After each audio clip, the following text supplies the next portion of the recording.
Ada yang lagi ramai banget dibahas di Twitter loh minggu ini. Yap, soal nikah di KUA. Cerita-cerita tentang pernikahan ini pun lanjut jadi perbincangan di berbagai media sosial. Apalagi kalau bukan karena nikah di KUA tergolong jarang. Alasannya macem-macem. Ada yang mikir nikah di KUA nggak sesuai sama wedding dream-nya. Ada yang gengsi kalau nggak bikin pesta resepsi. Ada juga yang keluarganya nggak ngasih izin. Nah, tren nikah di KUA ini meningkat karena pandemi melanda, guys. Contohnya kayak cerita Chandra Gumelar alias Odong dan istri yang foto-fotonya lagi viral di media sosial. Ini secara pribadi aku ya, subjektif juga. Kan kayak KUA itu kan kantor urusan agama, kayak tempatnya orang nikah gitu kan.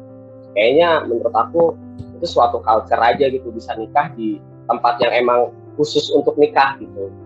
Jadi kayak akan jadi sesuatu yang keren banget gitu kalau kita berdua akan nikah di KUA gitu, kantornya langsung gitu. Sebenarnya pertimbangannya sesimpel itu sih, kita ingin melakukan itu aja gitu. Nggak cuma Odong aja yang memilih untuk menikah di KUA.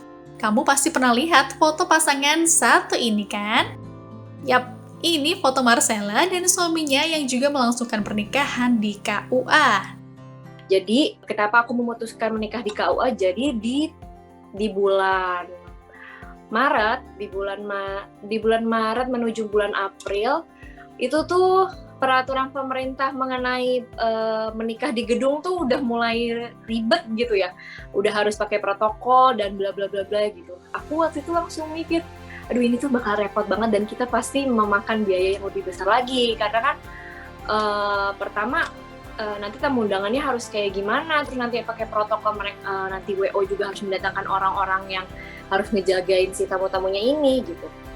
Terus pada akhirnya aku sama suami langsung gitu, ya udahlah kita nikah aja ya di KUA gitu. Kebetulan waktu itu aku udah daftar nikah di KUA-nya tuh Juli, dan itu aku selesai rundingan sama suami itu akhir Maret, dan kita berdua langsung ngomong sama keluarga masing-masing itu di bulan April.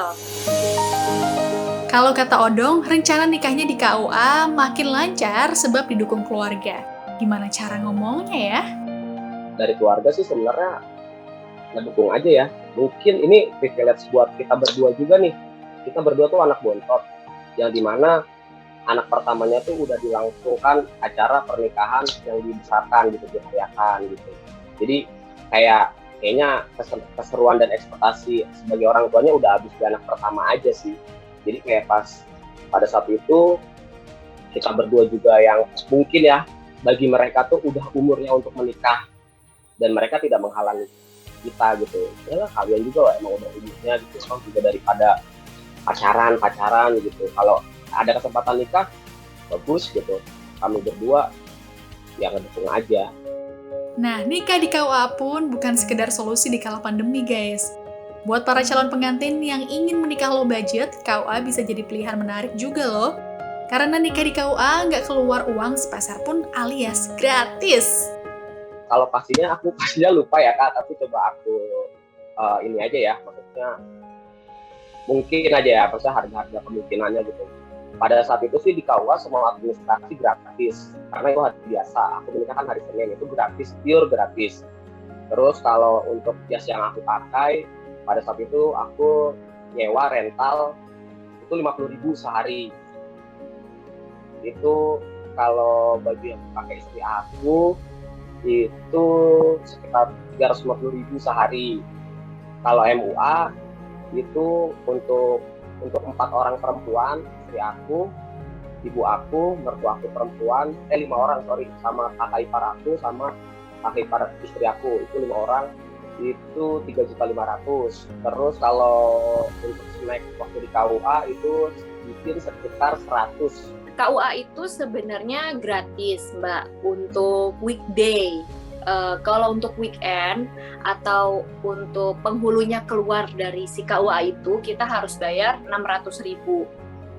Jadi sebenarnya itu gratis. Tapi kalau aku, karena sebelumnya aku itu udah booking untuk di luar di gedung itu, jadi waktu itu aku udah sempat ngeluarin 600.000 gitu. Tapi karena waktu itu aku ribet banget, udahlah aku nggak mau ngurusin, ya udah biarin aja, aku ikhlasin aja gitu ya, padahal itu sebenarnya aku nikahnya harusnya gratis gitu. Terus oh ya, untuk make up, aku make up memang ngambil, aku bilang saya mau make up akad gitu di KUA, jadi aku dikasih price list itu harga make up akad, memang khusus akad. Dan seingat aku ya, around untuk make up itu 1 juta sampai 1.500.000, aku juga agak lupa ya Mbak di saat itu. Terus untuk fotografer dan videografernya juga aku bilang, ini aku butuh cuma 2 jam. Memang fotografernya nggak dari rumah ya, jadi memang dia langsung di KUA gitu, cuman di KUA aja ngambil foto dan video aku. Waktu itu aku agak lupa sih sebenarnya, untuk fotografer ini sekitar fotografer dan videografer ya 2.000, 3.000, 4.000 sekitar segitulah. Waktu itu aku 195 juta. Yang kepakai itu kurang dari 10 juta ya. Kurang banget dari 10 juta. Tuh kan, jadi sebenarnya kamu bisa nikah gratis di KUA pas weekdays. Tapi kembali lagi ke keinginan masing-masing ya. Nah, karena nikah di KUA murah, uangnya bisa kamu pakai buat kebutuhan keluarga kecilmu ke depannya nih guys. Aku sekarang udah punya anak, ya kan? Sekarang anakku udah 1,5 tahun. Kadang waktu itu uangnya memang kan kita niatnya untuk di saving, untuk yang nggak tahu keperluan apa yang akan dipakai gitu kan. Kadang waktu itu aku melahirkan prematur, Mbak. Jadi ya aku melahirkan dan anak aku itu harus dinicu selama 2 minggu. Itu membutuhkan biaya yang sangat-sangat besar, dan waktu itu kita pikir, ya Allah, ini kalau misalnya seandainya duit ini kepakai untuk waktu kita resepsi, ya udah, kita nggak tahu ini benar-benar dibilang rezeki di balik bencana atau gimana ya, kita juga nggak tahu. Ya ternyata aku sangat bersyukur itu juga sih, bisa saving uang sebanyak itu dan bisa dipakai ternyata ke hal-hal yang lebih penting gitu. Kira-kira ngurus nikahannya ribet nggak ya? Atau prosesnya sama aja? Pada saat itu kan aku kayak, kalau dari awal kan aku dari rekomendasi RT RW nih, kalau bahwa keluarganya mau menikah itu dikasih rekomendasi ke kelurahan.